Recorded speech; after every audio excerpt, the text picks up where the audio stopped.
Bismillahirrahmanirrahim. O Allah'ım, sen benim düzüm, boru gersin. Ağlamdağı apçandıklarga da, gözge görünbeçimin çirkeye da, rızkındı teyiz beri üçüsün. Ömürdüğü dağı, ölümdüğü dağı, sen neresin? Nacisin. O Allah'ım, nacistinle durmasın, sözsüz ortadasın. Ömrümüz uzun, cana senin varlığına, birliğine, kızmat kıldın için. Allah'ım, bir taner iste, apasız, atasız, kavuşmasın için.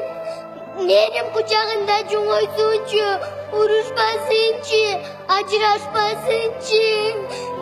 Allah'ım, bağırdığa denilir baldarına, baylık, iyilik, canaz kırık, çırağaca şu yemez.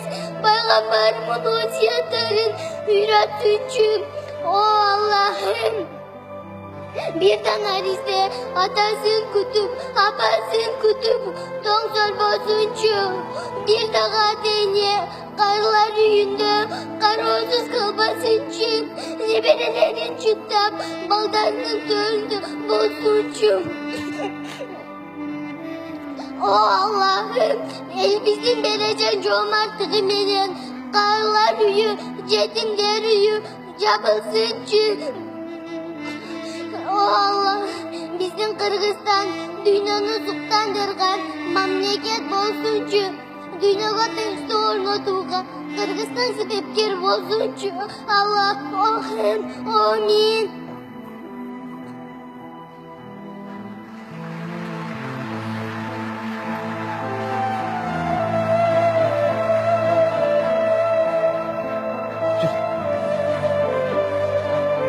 Kol çalыңыздар мен.